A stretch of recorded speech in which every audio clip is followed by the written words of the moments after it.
আজকে নিয়েছি থানকুনি পাতা আর লাউ। আসলে যেদিন যেরকম সম্ভব, মানে থানকুনি পাতাগুলো তুলে আনছে 2-3 দিন হয়ে গেল। আসলে যতদিন পাতা তোলার পর 24 ঘন্টা পর্যন্ত এর কার্যকারিতাটা ভালো থাকে। তো যারা গ্রিন জুস খাবেন ফ্রিজে এনে রাখবেন সেটা ঠিক আছে, কিন্তু আসলে চেষ্টা করবেন 24 ঘন্টার মধ্যে যদি পাতাটা খাওয়া যায় তাহলে তার থেকে সর্বোচ্চ গুণাগুণটা পাওয়া যায়।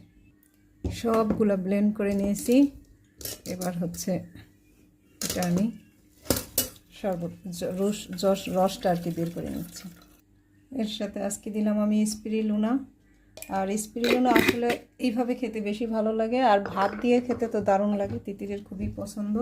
অনেকেই জানতে চান আমার কাছে অলিভ অয়েল কীভাবে খাবো। আমাকে যখন জিজ্ঞেস করে স্যারের ওখান থেকে কী কী প্রোডাক্ট আনা যায় এত টাকার মধ্যে, মানে টাকার রেস্ট্রিকশন বলে, যেই টাকার মধ্যে প্রোডাক্ট আনবো তো কী কী আনবো, তখন আমি অলিভ অয়েল, কোকোনাট অয়েল, তারপর হচ্ছে অ্যাপেল সিডার ভিনেগার বা হচ্ছে কোকোনাট সিডার ভিনেগারের কথা বলে, তো কোনটা কিভাবে খাবো বুঝায় বলার পর সবচেয়ে প্রশ্ন আসে অলিভ অয়েল আমি কিভাবে খাবো। অলিভ অয়েল এইভাবে খাবেন, সালাদে খাবেন, শাক সবজি রান্না করে উপর দিয়ে খাবেন, আর কিছু না পড়লে স্রেফ মুখের মধ্যে নিয়ে চামচ দিয়ে খেয়ে ফেলবেন।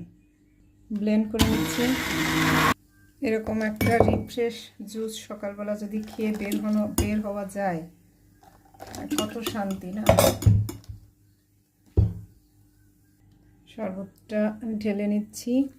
দেখেন কি সুন্দর ফোমি হয়ে গেছে। আর এটাতে পিঙ্ক সল্ট দিয়ে দিবেন। আমি পিঙ্ক সল্ট দিইনি, কারণ হচ্ছে তিতির এমনিতে একটু লবণটা বেশি খায়, ও টক জিনিস পছন্দ করে, স্পাইসিটা, তার কারণে এটা ব্যালেন্স করার জন্য এটাতে আমি লবণটা দিলাম না। কিন্তু লবণ দিলে আসলে এটা বেশি টেস্টি হয়। আর এই যে শরবতটা রেডি। অনেকেই বলেন বাচ্চারা খেতেছেন, আমি একটু শেয়ার করছি, দেখবেন যে তিতির কি সুন্দর খেয়ে নেয়। তিতির পড়ছে, দেখেন কি সুন্দর করে খেয়ে নিচ্ছে না। ও কিন্তু হাসি মুখেই খেয়ে নেয়, সবটা শেষ করে ফেলবে দেখবেন।